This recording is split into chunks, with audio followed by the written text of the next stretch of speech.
அனைவருக்கும் வணக்கம். நான் சோதரி தமிழரசன் பேசுகிறேன். இந்த சேனல் ஃபஸ்ட் டைம் பார்க்குறவங்களா இருந்தீங்கன்னா சப்ஸ்கிரைப் பண்ணிக்கோங்க, பெல் பட்டனை கிளிக் பண்ணிக்கோங்க, ஆளுங்கிற ஆப்ஷன் இருக்கும், அதையும் செலக்ட் பண்ணிக்கோங்க. அப்போ தான் நாங்கள் போடுற வீடியோஸ் எல்லாமே உங்களுக்கு நோட்டிஃபிகேஷன் வரும். இன்றைக்கி நம்ம இந்த வீடியோவில் எதை பற்றி பார்க்க போகிறோன்னா, நட்சத்திர பலன்களை பற்றி தான் நம்ம பார்க்க போகிறோம். நட்சத்திர பலன்கள் வரிசையில் உத்திராட நட்சத்திரத்தை பற்றி பார்க்க போகிறோம். மகர ராசி உத்திராட நட்சத்திரக்காரங்களோட வாழ்க்கை எப்படி இருக்கும், உங்களோட குணாதிசயம் எப்படி இருக்கும், என்னென்ன பிளானட்டோட இம்பேக்டில் இருப்பீங்க, என்னென்ன கிரகங்களோட தசாபுத்தி நடக்கும், உங்கள் வாழ்க்கை எப்படி போகும், எல்லாமே இந்த வீடியோவில் நம்ம பார்த்துடலாம். மகரம், பொதுவாகவே மகரம்ங்கிறது வந்து பார்த்திங்கன்னா காலபுருஷ தத்துவப்படி அது 10ஆம் வீடு மகர ராசி, சனியோட ராசி. உங்கள் ராசி அதிபதியே சனியாக வருவார். மகர ராசிக்காரங்க உழைப்புக்கு சொந்தக்காரங்கன்னு சொல்லிடலாம். ஒரு நல்ல ஒரு திறமைசாலியாக இருப்பீங்க, ஒரு துடிப்பானவர்களாக இருப்பீங்க. எந்த ஒரு விஷயமா இருந்தால் பார்த்தீங்கன்னா யோசிச்சு தான் முடிவெடுப்பீங்க. அவசரப்பட்டு எந்த ஒரு விஷயத்துலையும் இறங்க மாட்டீங்க. உழைப்புக்கு சொந்தக்காரங்க மகர ராசிக்காரங்க. ஒரு விஷயத்தை கொடுத்தா வேலை விஷயமா ஒரு தொழிலை கொடுத்தா கரெக்டாக செஞ்சு முடிப்பீங்க. காசு விஷயத்தில் பண விஷயத்தில் கொஞ்சம் கரெக்டாக இருப்பாங்க மகர ராசிக்காரங்க. அதுவும் இந்த உத்திராட நட்சத்திரக்காரங்க கொஞ்சம் உதவி செய்வாங்கன்னு சொல்லிடலாம். உத்திராட நட்சத்திரம் 3, 2, 3, 4 பாதம், அதாவது 2ஆம் பாதம், 3ஆம் பாதம், 4ஆம் பாதம். இந்த 3 பாதம் வந்து பார்த்திங்கன்னா இது மகர ராசியில் வரும். 1ஆம் பாதம் வந்து தனுசு ராசிக்கு போயிடும். அப்போ இது வந்து உடைப்பட்ட நட்சத்திரம் சொல்லுவாங்க. முழுமையான பாதங்கள் கிடையாது. 2ஆம் பாதம், 3ஆம் பாதம், 4ஆம் பாதம், இந்த 3 பாதம் மட்டும் உத்திராட நட்சத்திரம் இந்த மகர ராசிக்கு மட்டும் வந்துடும். சரிங்களா? உடைப்பட்ட நட்சத்திரம், ஒரு சில நட்சத்திரமெல்லாம் உடைப்பட்டு வந்துடும். அதாவது ஒரே நட்சத்திரம் 2 ராசி, அதாவது ஒரே நட்சத்திரம் 2 ராசிக்கு வந்துடும். ஒரு சில நட்சத்திரமெல்லாம் வந்து பார்த்திங்கன்னா ஒரு ராசின்னா அது அந்த ராசிக்கு மட்டும் தான் வரும், ஒரு ராசி அதுக்கு மட்டும் தான் பொருந்தும். ஆனால் உத்திராட நட்சத்திரம் தனுசு ராசிக்கு வரும், மகர ராசிக்கு வரும். உத்திராட நட்சத்திரங்கிறது மகர ராசிக்காரங்க வந்து பார்த்திங்கன்னா இயல்பாகவே உங்களுக்கு வந்து பார்த்திங்கன்னா இயல்பாகவே ஹெல்பிங் மைண்ட் இருக்கும், உதவி செய்வாங்க, நிர்வாகத்திறமை கொண்டவங்களாக இருப்பாங்க. இது ஆணாக இருந்தாலும் சரி பெண்ணாக இருந்தாலும் சரி வீட்டில் சும்மா இருக்க மாட்டாங்க, கண்டிப்பாக இருக்க மாட்டாங்க. ஏதோ ஒரு வேலை பண்ணணும், ஏதோ ஒரு பிஸ்னஸ் பண்ணணும், பணத்தை எப்படி சம்பாதிக்கணும்னு நினைக்கிறவங்க தான் அந்த உத்திராட நட்சத்திரக்காரங்க.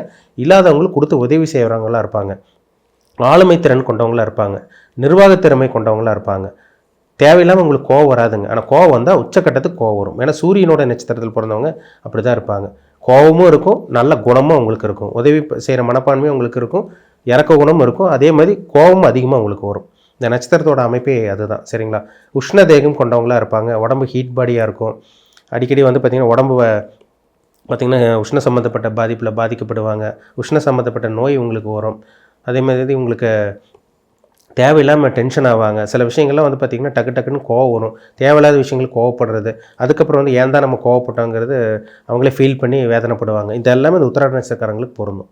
ஆனால் எந்த ஒரு விஷயமா இறங்குற மாதிரி இருந்தாலும், ஒரு விஷயம் ஒரு காரியம் பண்ணுறாங்க, ஒரு பொருள் வாங்குறாங்க, ஒரு வீடு வாங்குறாங்க, ஒரு நிலம் வாங்குறாங்க, இல்லை ஒரு இடத்துக்கு இங்கே பணம் கொடுக்குறாங்க, கொடுக்கல் வாங்கல் விஷயம் எதாக இருந்தாலும் அவசரப்பட்டு முடிவெடுக்க மாட்டாங்க, யோசிச்சு தான் முடிவெடுப்பாங்க. ஒரு 4 தடவைக்கு 5 தடவைக்கு யோசிச்சு முடிவெடுக்கிறவங்க தான் இந்த உத்திராட நட்சத்திரக்காரங்க. ஏன்னா சனியோட ராசி, ஒரு நிதானம் அவங்ககிட்ட இருக்குங்க.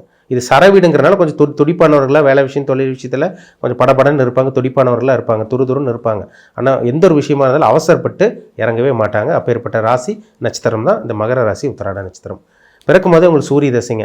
கிட்டத்தட்ட சூரியன் வந்து பார்த்திங்கன்னா உங்களுக்கு ஒரு 4-4.5 வருஷம் வந்துடும் உங்களுக்கு. ஏன்னா 1ஆம் பாதம் உங்களுக்கு அங்கே தனுசில் இருக்கிறனால உங்களுக்கு ஒரு 4-4.5 வருஷம் பக்கம் உங்களுக்கு பேலன்ஸ் வந்துடும். 2ஆம் பாதத்தில் பிறந்தவங்களுக்கு 4-4.5 வருஷம் வந்துடும்.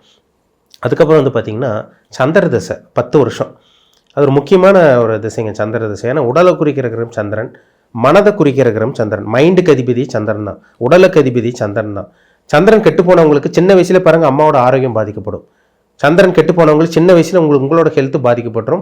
மனசு ஒரே குழப்பத்தில் இருப்பீங்க. சின்ன வயசில் ஒரு கிட்டத்தட்ட ஒரு 4 வயசுக்கு மேலே அந்த குழந்தை வந்து பார்த்திங்கன்னா சரியாக அந்த படிக்காது, மனசு பாதிக்கப்பட்டுரும். அடிக்கடி ஹெல்த் பிரச்சனை, இந்த சைனஸ் தொந்தரவு, சளி தொந்தரவெல்லாம் பாதிக்கப்படுது பார்த்தீங்களா. அவங்க ஜாதகத்தில் சந்திரன் கேது, சந்திரன் ராகு, சந்திரன் சனி, சந்திரன் செவ்வாய் இந்த அமைப்பில் இருக்கிறவங்களுக்கு அந்த சந்திரன் வந்து ஆரோக்கியத்தில் குறைபாடு வைக்குதுன்னு அர்த்தம். அப்போ சந்திரன் நல்லா இருந்துட்டா சின்ன வயசில் தாய்ப்பாசம் உங்களுக்கு கிடைக்கும். சந்திரன் கெட்டு போயிட்டாருன்னா சின்ன வயசில் அவங்க அம்மாவோட ஹெல்த்தும் பாதிக்கப்பட்டுரும். ஒரு சில பேருக்கு சின்ன வயசில் தாய்ப்பாசமும் கிடைக்காம போயிடும். இப்போ சந்திரன் ராகு, சந்திரன் கேது இருக்கிறவங்களுக்குலாம் பாருங்கள் சின்ன வயசில் தாய்ப்பாசமெல்லாம் கொஞ்சம் குறைவாக இருக்கும். அவங்களுக்கு உங்களோட ஆரோக்கியம் கெட்டு போகும். இந்த மாதிரி விஷயங்கள்லாம் உங்கள் ஜாதகத்திலேருந்து கண்டிப்பாக நடக்கும். கிட்டத்தட்ட 14 வயசுக்கு மேலே உங்களுக்கு 14-15 வயசுக்கு மேலே உங்களுக்கு சந்திர தசை முடிஞ்சிடும். அதுக்கப்புறம் செவ்வாய் தசை வரும். 14-15 வயசில் வரக்கூடிய செவ்வாய் தசை வந்து பார்த்திங்கன்னா அந்த விளையாட்டுத்துறையில் ஆர்வத்தை ஏற்படுத்தி கொடுக்குங்க. செவ்வாய் தசை ஒருத்தருக்கு வந்தாலே வந்து பார்த்திங்கன்னா விளையாட்டுத்துறையில் ஆர்வம் ஏற்பட்டு இந்த பேஸ்கெட் பால் விளையாடுறது, இந்த கிரிக்கெட் விளையாடுறது, இந்த ஃபுட்பாலில் ஈடுபாடு ஏற்படுறது, இது எல்லாமே இந்த செவ்வாய் தசையில் தான் நடக்கும். இந்த அவுட்டோர் கேம்ஸ் எல்லாமே இந்த செவ்வாய் தான். செவ்வாய்ங்கிறது ஒரு வேகம், ஒரு போர் கிரகம். அப்போ செவ்வாய் வந்து பார்த்திங்கன்னா ஜாதகத்தில் நல்லா இருக்கிறவங்க சின்ன வயசுல விளையாட்டுத்துறையில் சாதிக்கிறவங்களா இருக்காங்க. அது கண் கூட பார்க்க முடியுது. 15 வயசுக்கு மேலே வந்து பார்த்திங்கன்னா செவ்வாய் திசை கிட்டத்தட்ட 21, 22 வயசு வரைக்கும் உங்களுக்கு செவ்வாய் திசை தாங்க. 7 வருஷம் செவ்வாய் திசை நடக்கும். செவ்வாய் வந்து பார்த்திங்கன்னா ரத்தத்துக்கு உண்டான கிரகம். அதே மாதிரி செவ்வாய் ராகுவோட சம்மந்தப்பட்டு சனியோட எல்லாம் சம்மந்தப்பட்டு 8ஆம் இடம் 12ஆம் இடம்லாம் சம்மந்தப்பட்டுச்சுன்னா வெட்டுக்காயங்கள் அடிக்கடி ரத்த காயங்கள் ஏற்பட்டுரும். அந்த குழந்தைக்கு அந்த 15லேருந்து 22 வயசு வரைக்கும் பார்த்திங்கன்னா அந்த அடிக்கடி காயம் ஏற்படுறது. அது 8ஆம் இடம் செவ்வாய் 12ஆம் இடமெல்லாம் செவ்வாய் இருந்துச்சுன்னா கண்டிப்பாக அந்த வெட்டுக்காயம் ஏற்படுறது, ரத்த காயங்கள் ஏற்படுறதெல்லாம் கண் கூட பார்க்க முடியுது. ஏன்னா செவ்வாய்ங்கிறது ரத்தத்துக்கு உண்டான கிரகம். அப்போ 8ஆம் இடம் சம்மந்தப்படக்கூடாது. 6ஆம் இடத்துல செவ்வாய் 6ஆம் இடத்துல சனியோட சம்மந்தப்படக்கூடாது. தனிச்சு இருக்கலாம்.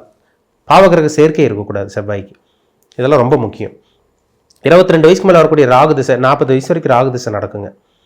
40 வயசு வரைக்கும் கிட்டத்தட்ட உங்களுக்கு ராகு திசை. இந்த ராகு நல்ல இடத்துல இருந்துட்டாருன்னா உங்கள் வாழ்க்கை அருமையாக இருக்கும். உங்கள் வாழ்க்கை 4ஆம் இடத்துலலாம் ராகு இருக்கவே கூடாது. படிப்புக்கு எடுத்து விட்டுரும். அந்த 22 வயசுக்கு மேலே வரக்கூடிய இந்த இதில் பார்த்தீங்கன்னா ஹையர் ஸ்டடீஸ்க்காக ட்ரை பண்ணுவீங்க. ஆனால் படிப்பு கெட்டு போகும். 22 வயசுக்கு மேலே ஹையர் ஸ்டடி நான் போஸ்ட் கிராஜுவேட் பண்ணலாமா, நான் அடுத்த இது படிக்கலாமா, பிஹெச்டி படிக்கலாமா கேட்பாங்க. 4ஆம் இடத்துல ராகு இருந்து பாவகிரக சம்மந்தப்பட்ட படிப்பு மேலே நாட்டம் இல்லாமல் தவறான வழிகள் மேலே ஈடுபடுற மாதிரி வந்துடும். 9ஆம் இடத்துல ராகு இருந்தால் தந்தையோட ஆரோக்கியத்தை கெடுத்துரும்.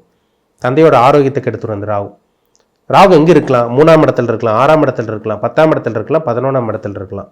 சுபகிரக சம்மந்தப்பட்டால் அந்த ராகு திசை கோடீஸ்வர வாழ்க்கையை அந்த 22 வயசுலேருந்து 40 வயசு வரைக்கும் நீங்கள் வாழ்கிற வாழ்க்கை கோடீஸ்வர வாழ்க்கை நல்ல ஒரு லக்ஸுரியான லைஃபாக தான் இருக்கும். ராகு கெட்டு போனவங்க தாங்க கஷ்டப்படுறாங்க. இப்போ ராகு பாருங்க 2ஆம் இடத்துல சம்மந்தப்பட்டு சனியோட சம்மந்தப்பட்டு செவ்வாய் சம்மந்தப்பட்டு ராகு வந்து பார்த்திங்கன்னா தேய்பிரை சந்திரனோட பார்வை தொடர்புலாம் இருந்துட்டாருன்னா குடும்ப வாழ்க்கை கெடுக்கும். இருதரமணி ஏற்படுறது, 2 கல்யாணம் ஏற்படுறது எல்லாமே இந்த 2ஆம் இடத்து ராகு தான். ராகு வந்து நல்ல இடத்துல இருக்கணும். சுபகிரக சம்மந்தப்பட்டணும். ராகு சுக்கிரனோட சம்பந்தம், குருவோட பார்வை சேர்க்கை, வளர்பிறை சந்திரனோட தொடர்பு, இந்த மாதிரிலாம் இருந்தாருன்னா ராகு கொட்டி கொடுக்குற ராகுவா அது 3, 6, 10, 11ஆம் இடத்துல இருந்துச்சுன்னா கொட்டி கொடுக்குற ராகு திசையா நிச்சயமாக ஜாதகருக்கு அமையுங்கிறதுல டவுட்டே கிடையாது. ஒரு சில பேருங்க 40 வயசுக்கு மேலே பாருங்க டெவலப் ஆகிறாங்க. என்ன காரணம்? குரு திசை வரும் உங்களுக்கு.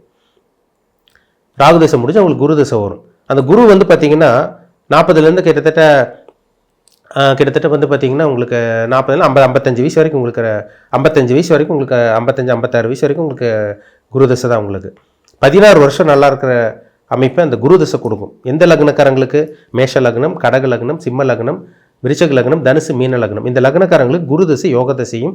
ஆனால் குரு சனியோட சேரக்கூடாது. குரு தசை கெட்டு போயிடும். குரு தசை உங்களுக்கு நல்லது பண்ணாது. சனி திசை நல்லா இருக்கும், ஆனால் குரு திசை கெட்டுரும் உங்களுக்கு. குரு சனி காம்பினேஷன் வரவே கூடாதுங்க அந்த குரு திசையில். குரு பாவகிரகத்தோட சம்மந்தப்பட்டு 8ஆம் இடத்துலலாம் சம்மந்தப்பட்டாருன்னா விபத்து ஏற்படுறது, கண்டங்களை சந்திக்கிறது, பெரிய கடனில் போய் மாட்டிக்கிறது, இதெல்லாமே கொடுக்கும். இப்போ 5ஆம் இடத்துல குரு இருந்து சுபகிரகம் சம்மந்தப்பட்டால் கூட குரு திசை நல்லா இருக்கும் உங்களுக்கு. 4ஆம் இடத்துல குரு இருந்தால் வண்டி, வீடு, வாகன சொத்தெல்லாம் அமைஞ்சிடும். 6ஆம் இடத்துல குரு தனிச்சு இருந்தாருன்னா நல்ல வேலை கிடைக்கும். 6ஆம் இடத்துல குருவோட ராகு சனி சம்மந்தப்பட்டாருன்னா வேலையிலேருந்து விலக போகிறீங்க, சஸ்பெண்ட் ஆக போகிறீங்க, வேலையை விட்டு தூக்க போகிறாங்கன்னு அர்த்தம். 10ஆம் இடத்துல குரு தனிச்சு இருந்து உங்களுக்கு சனி தொடர்பு இல்லாமல் உங்களுக்கு வந்து பார்த்தீங்கன்னா வளர்பிறை சந்திரனோட தொடர்பு இருந்து நல்ல கிரகங்களோட பார்வை சேர்க்கை இருந்துச்சுன்னா கண்டிப்பாக அந்த குரு திசையை நல்லது பண்ணும் உங்களுக்கு. நல்ல தொழில் 2, 3 தொழில் பண்ணுறது, டெவலப் ஆகுது, ஒரு தொழில் விட்டு இன்னொரு தொழில் மாற்றுறது எல்லாமே இந்த 10ல் இருக்க குரு தாங்க. தனிச்சு இருக்கணும். ஒரு பாவிகளோட சம்மந்தம் இருக்கக்கூடாது. உங்களுக்கு பாருங்கள், உங்களுக்கு 55 வயசுக்கு மேலே வரக்கூடிய சனி திசை. சனி வந்து கடக லக்னக்காரங்களுக்கும் சிம்ம லக்னக்காரங்களுக்கும் சனி திசை யோகத்தை பண்ணுறதில்ல. அப்படியும் உங்களுக்கு நல்லது பண்ணணும்னா சனி மறைமுகமாக கெட்டு போகணும். இப்போ சிம்ம லக்னக்காரங்களுக்கு சனி 3ஆம் இடத்துல உச்சமாகலாம். சுபகிரக சம்மந்தப்பட்ட சனி திசை ஆளையை மாற்றி விட்டுரும். அப்படி டோட்டலாக மாறிடுவீங்க. சனி திசை யோகத்தை செஞ்சிடும். சனி வந்து கடக லக்னத்துக்கும் சிம்ம லக்னத்துக்கும் 3, 6, 10, 11ஆம் இடத்துலலாம் இருந்துச்சுன்னா அந்த சனியும் நல்லது பண்ணுற சனியாக மாறிடும் உங்களுக்கு. அது சுபகிரக சம்மந்தம் பண்ணுங்க. கடக லக்னத்துக்கு சிம்ம லக்னத்துக்கு சனி பாவகிரகத்தோட சம்மந்தமே இருக்கக்கூடாது. ராகுவோட சம்மந்தம் இருக்கக்கூடாது. சூரியனோட சேர்க்கை இருக்கவே கூடாது. தேய்பிரை சந்திரனோட சேர்க்கை இருக்கக்கூடாது. 19 வருஷம் சனி திசை வாழ்க்கையை வீண் பண்ணிடும். போராட்டமான வாழ்க்கையாக சனி திசை மாற்றி விட்டுரும் உங்களுக்கு. கிட்டத்தட்ட 55 வயசுக்கு வரக்கூடிய சனி திசை வந்து பார்த்திங்கன்னா 74 வயசு வரைக்கும் உங்களுக்கு சனி திசை தான். அந்த 55 அந்த நடுத்தர வயதுக்கு மேலே வரக்கூடிய சனி திசை வாழ்க்கையை வீண் பண்ணிடும். கடக லக்ன சிம்ம லக்னக்காரங்களுக்கு ஹெல்த் பிரச்சனை, நோய் பிரச்சனை, கடனில் போய் மாட்டிக்கிறது, வேலை இல்லாமல் இருக்கிறது, வறுமையில் வாடுறது, விபத்து சந்திக்கிறது, இதெல்லாமே இந்த சனி திசையில் தாங்க. மகர கும்ப லக்னக்காரங்களுக்கு சனி யோகத்தை செய்யும். மிதன லக்னத்துக்கும் கன்னி லக்னத்துக்கும் உங்களுக்கு துலாம் லக்னத்துக்கும் ரிஷப லக்னக்காரங்களுக்கும் சனி யோக கிரகமாக வரும் உங்களுக்கு. அவர் சுபகிரக சம்மந்தப்பட்டு நல்ல ஒரு இடத்துல இருந்துட்டாருன்னா கண்டிப்பாக சனி ஒரு கொட்டி கொடுக்குற சனியாக இருக்குங்கிறத கண் கூட பார்க்க முடியுதுங்க. சனி ஒரு குருவோட சேர்க்கை. சுக்கிரனோட சேர்க்கை. இப்போ சனி குரு சேர்ந்தால் குரு திசை நல்லா இருக்காது, சனி திசை நல்லா இருக்கும். சனி ராகுவோட சேர்ந்துட்டாருன்னா சனி திசை கெட்டு போயிடும்.